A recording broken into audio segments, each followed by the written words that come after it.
All right, so it's time to put together our order history page. I hope you had a chance to put something together for it as well. If not, no worries at all. We'll do that together in this lecture, and that should pretty much wrap up our mockup for this mobile design project. And then we're ready to slowly move forward with exporting, sharing, and prototyping. But before we do that, let's go ahead and work on our order history page. And what I want to do is get rid of this small title over here and change the large title to order history. Or we can actually do past orders. I think that sounds better. And so with that, I'm going to go ahead and change this order history to also past orders.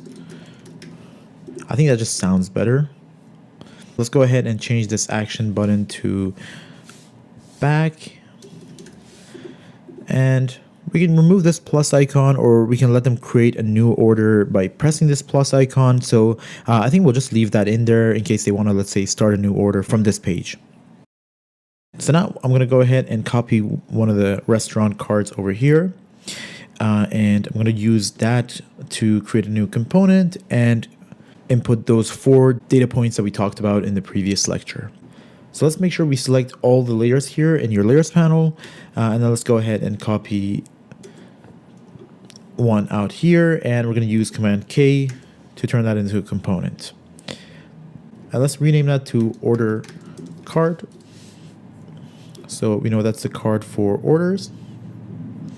Instead of this image here, I'm going to go ahead and create a rectangle on top of it, and have it take the same width and height, and then give it, by holding Alt, I'm going to give it the same corner radius of, I believe it was 12 pixels. So let's go ahead and ensure this point is 12 pixels as well as this one here. Perfect. Let's remove the border and give this a fill of just this gray color. You can input this hex code just as a placeholder for our images. And with that, we can go ahead and get rid of this image layer over here. So now we have a placeholder for our restaurant image.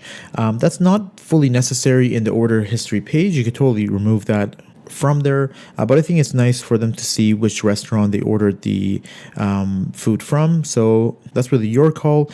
So we'll leave this where it is, the restaurant name. We're going to just double click and remove the rating group from here and change this $sign to the total amount. So we're going to do $0.00. And then instead of this stallion, why don't we input how many items they ordered? So just as an example, I'm going to write 1 item. And then lastly, we need the date and time they placed that order. So why don't we move this to over here, make sure it's left aligned, and then go ahead and duplicate that. And we're going to go ahead and make sure the spacing is the same, 14 pixels. And this one's going to be right aligned, and we're going to write the month, or the day, the month, and the year. And then the time in here, just as a placeholder, so the user can see when they place that order. I think that looks pretty good. We still have space if you want to add something else over here, another point of data, but I think for now this is pretty good. Now, for the restaurant image, I think we can make it a little bit smaller since it's not really as important here. And then we can go ahead and move these items up. I'm just holding Shift. There we go. Let's go ahead and shrink the entire rectangle over here as well. That looks good, pretty clean.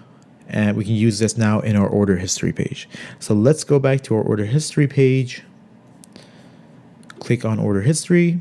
And then let's go to our libraries from here and find that, looks like I didn't properly name our components. So let's go ahead and name this order card. There we go. So now in our order history, I'm going to drag that order card in here. Perfect. And then we can go ahead and just use repeat grid here to repeat this a bunch of times. And I'm going to remove that spacing in between to 0 because I think the spacing we already have is pretty good. And I think we can even add a new button here up here. And for this one, we're going to write start a new order. There we go. So if they want to start a new order, they can do that from here as well.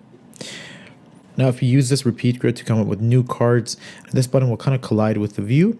So I'm going to create a little gradient background here to kind of fade out any cards. And we can do that by creating a rectangle here from at the very bottom of the screen.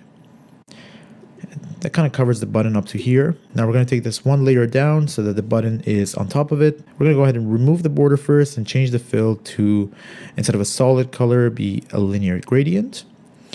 And now for this color over here, the bottom node, we're going to set it to white.